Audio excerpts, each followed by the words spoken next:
Salam alaikum. Aujourd'hui, nous allons faire exo 3 de la série numéro 4. Vous savez, un élément X qui appartient au même groupe que le carbone Z est égal 6 électrons. Et à la même période que le césium. Césium, il contient 55 électrons. Donner sa configuration électronique et en déduire son numéro atomique. Donc, comment nous allons faire cela?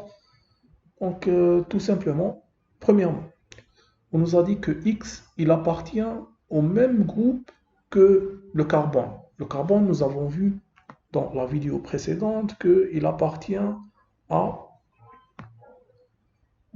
carbone, il appartient à la période 2, groupe 4A. Alors, on connaît déjà le groupe du carbone, X. X, c'est l'élément qu'on cherche, il appartient au groupe 4A. Il reste à déterminer la période du césium. Césium, c'est Xe, 54, 6S1.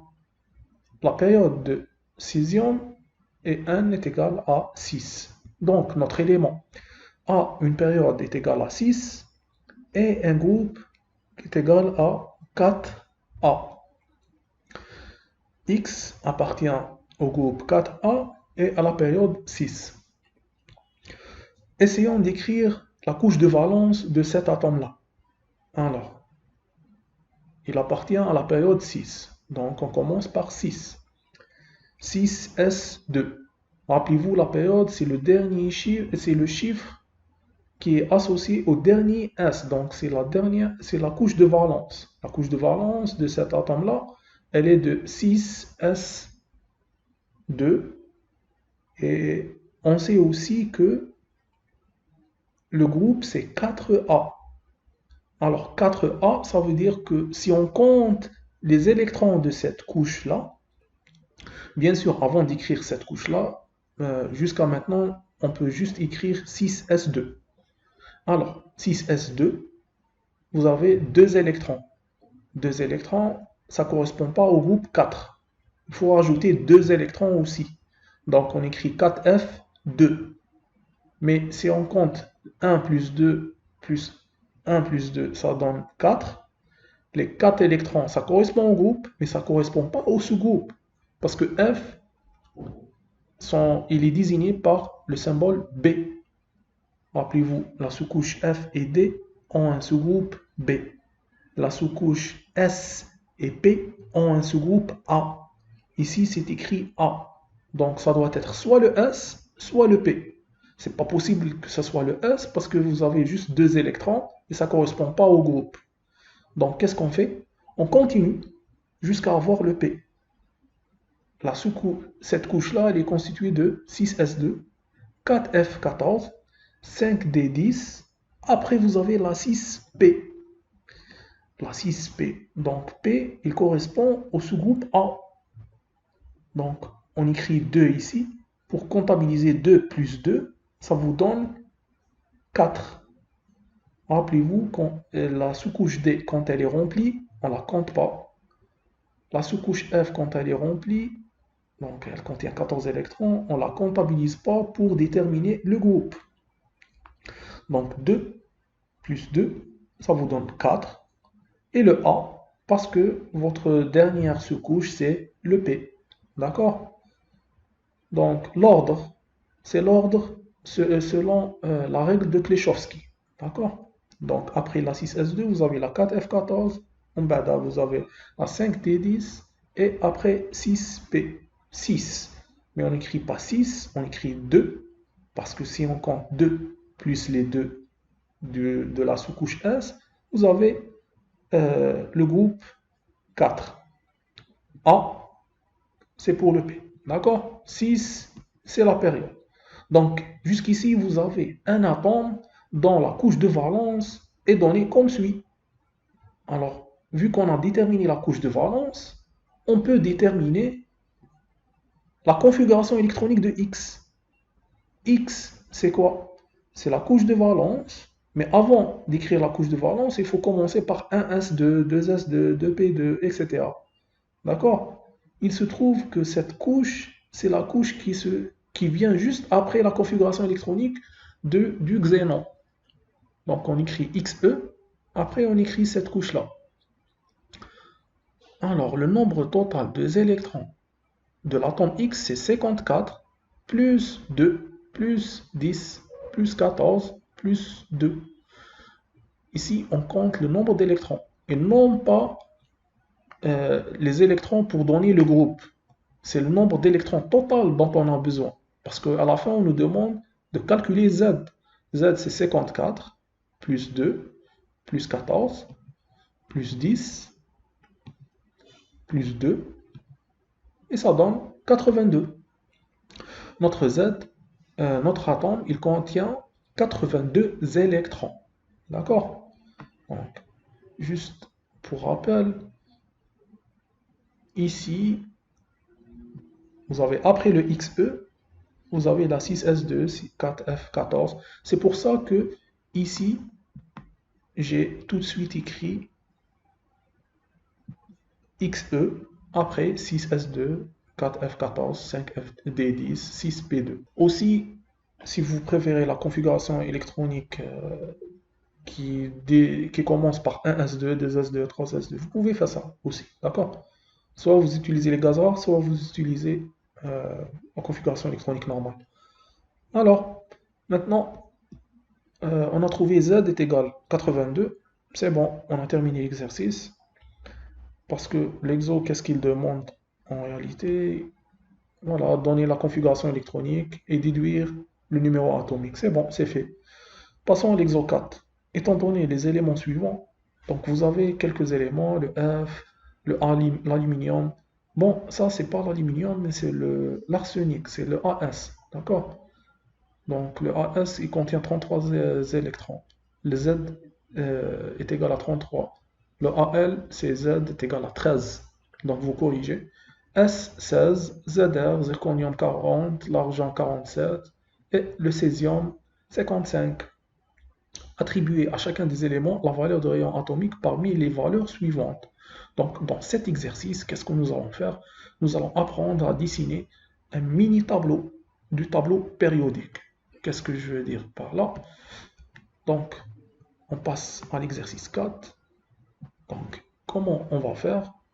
On va classer ces éléments-là dans un tableau périodique qui contient que les périodes ou le groupe de ces éléments-là.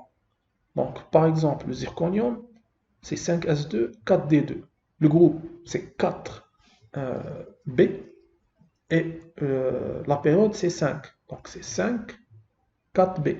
D'accord? Vous ne trouverez pas un groupe et un sous-groupe en plus. C'est juste les groupes et sous-groupes de chaque élément. Donc, ils sont classés comme ça. Du plus petit vers le plus grand. Donc, la période de 2 jusqu'à 6. Vous trouverez ici cet élément a une période de 5, 5, 5. Pardon, 5, 5. L'arsenic, c'est 4. Le soufre, nous avons vu dans l'exercice numéro 2 que la période c'est 3. Le fluor, la même chose, nous avons vu dans l'exo 2 que la période est égale à 2. D'accord? Donc, voilà. Il n'y a que les périodes des atomes dont nous disposons. Pas de période supplémentaire. Il n'y a pas la 7, il n'y a pas la 1 parce qu'on n'a pas d'atome de période 1 ou 7. Remarquez aussi que l'ordre des groupes, c'est 1A, 4B, 1B, 5A, 6A, 7A. Parce que les atomes dont nous disposons ont les groupes suivants. Si on les classe par ordre du plus petit vers le plus grand, donc ici vous avez la 1A, d'accord, 2A, après la 3B.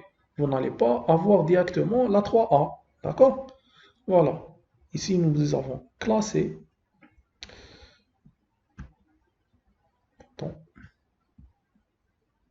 le césium. Il appartient à la période 6 et au groupe 1A. Césium, CS, il se termine par 6S1. Donc 6 et 1A. D'accord? Le zirconium, période 5, groupe 4B. Donc la 4B, elle vient avant la 1B. La 4B, elle est ici. Et la 1B, elle est ici. D'accord? Alors, l'arsenic, il est dans la 5A, période 4. Le soufre, groupe 6A, période 3. Et le fluor, période 2, groupe 7A. Donc, le rayon atomique, comment il évolue dans le tableau périodique? Donc, si vous allez de ce côté-là, donc du premier numéro de groupe vers le dernier numéro de groupe, le rayon atomique a tendance à diminuer. Vous remarquez ici, quand on va de là jusqu'à là, le rayon atomique des atomes diminue. Et quand on va de là jusqu'à en bas, le rayon atomique a tendance d'augmenter. D'accord? Alors, qu'est-ce que je veux dire par là? Je veux dire, par exemple, si vous prenez K et vous prenez Kr. De K à Kr, le rayon atomique va diminuer. Donc, si on va, ça veut dire que le K a un rayon atomique plus grand que Ca, plus grand que le Z1, le Cu, plus grand que le Z1. Donc, ça, c'est dans la même période. D'accord? Donc, si on change de période et on va de K jusqu'à Fr, par exemple, le rayon atomique va augmenter. Donc, ça veut dire que le Rb a un rayon atomique plus grand que le K. D'accord? Voilà. Donc, en partant de ce côté-là vers le côté là, le rayon atomique va diminuer. Et en partant de là jusqu'en bas, le rayon atomique va augmenter. Ça veut dire que vous allez avoir le césium qui va avoir un rayon atomique supérieur au H. D'accord? Voilà. Donc, une fois ça défini, on va classer les atomes. Donc, selon leur rayon atomique, qu'est-ce qu'on va trouver? On sait que euh, dès qu'on rajoute une période, le rayon atomique augmente. Donc, on va les classer tout d'abord par période. Donc, par période, vous allez trouver le CS. Après, vous allez avoir le ZR et le AG. Donc, ceux-là sont dans la même période, ZR, AG. Après, vous allez avoir le AS. Après le S. Après le F. D'accord? Alors, donc, on dit que le césium a un rayon atomique supérieur au Z1. Et entre le Zn et le Ag, quel est celui qui est le plus grand? On a dit que en partant de là jusque là, le rayon atomique diminue. Ça veut dire que vous allez avoir un rayon atomique de Ag inférieur au rayon atomique de Zr. Zr est le plus grand. D'accord? Après, vous allez avoir l'arsenic et le S et le F. Pourquoi? Parce qu'on est en train de descendre en période. D'accord? Dès qu'on descend, donc de la période 6 à la période 2, le rayon atomique diminue.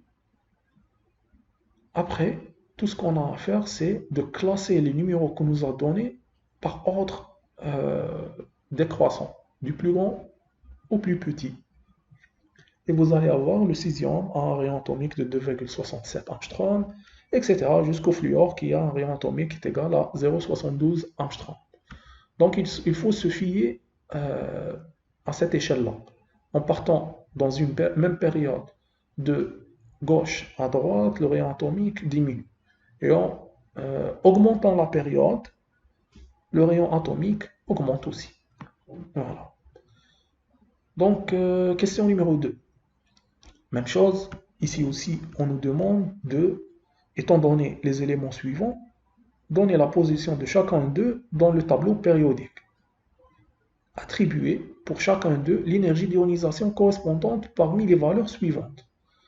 Donc, encore une fois, ce tableau-là, il contient juste les périodes et les groupes des éléments dont nous disposons. Donc, ça ne sert à rien d'écrire tous les groupes, toutes les périodes, alors que on veut juste classer ces 4 éléments.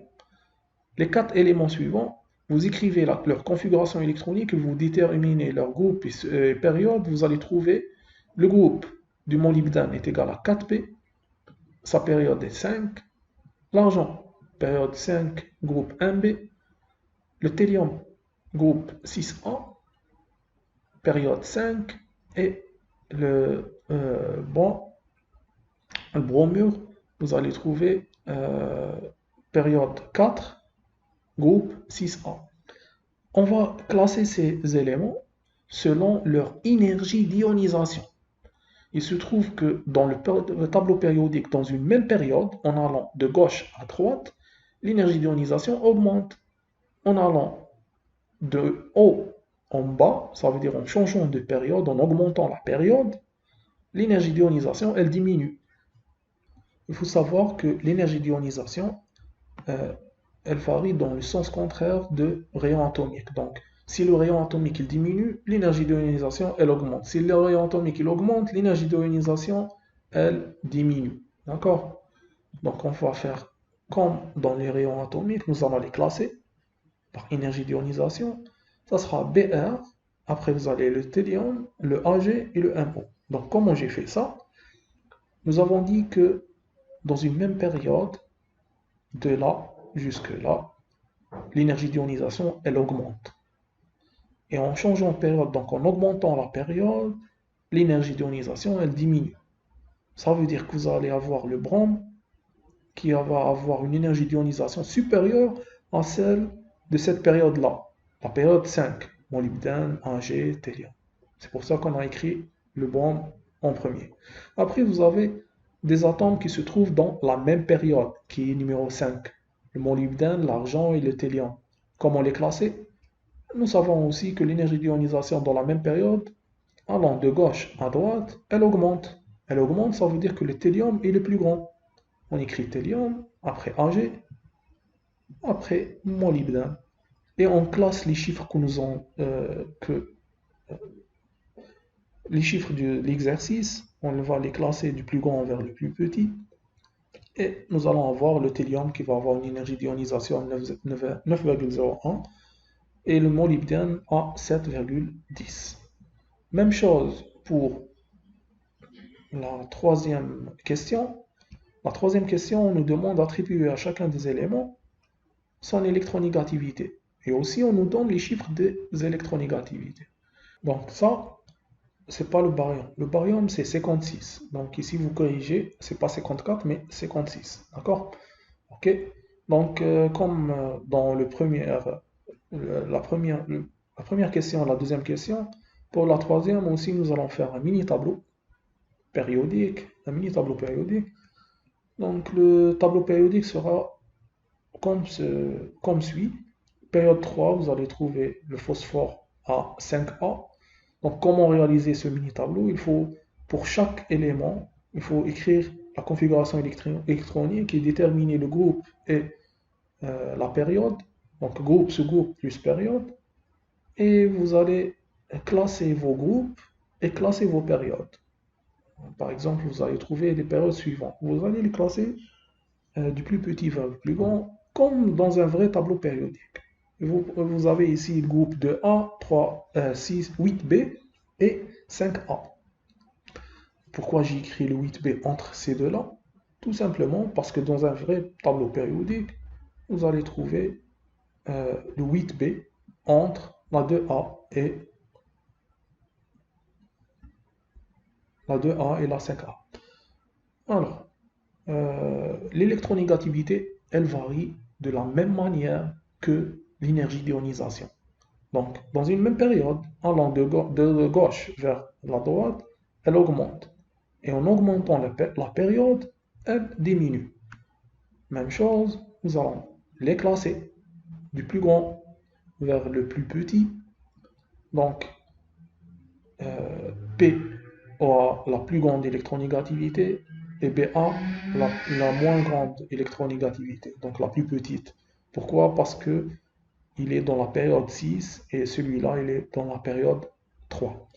Donc, ces trois éléments se trouvent dans la même période, donc nous allons les classer selon euh, du plus petit vers le plus grand. Et on a dit dans la même période, en allant de gauche vers la droite, l'électronégativité, elle augmente. Ça veut dire que vous allez avoir AS plus grand que NI plus grand que CA. Très bien. Après, toute cette ligne, elle a une électronégativité supérieure à SR et BA. D'accord? Parce qu'en descendant, l'électronégativité, elle diminue. Voilà. Une fois classé, nous allons classer les chiffres qu'on nous a donnés dans l'exercice du plus grand vers le plus petit. Et c'est bon. Vous avez le phosphore avec une électronégativité de 2,1 et le baryum avec une électronégativité de 0,9. Voilà en ce qui concerne les deux exercices exo numéro 4 et 3. Donc, pour l'exo 5, nous allons le faire euh, en classe. Merci.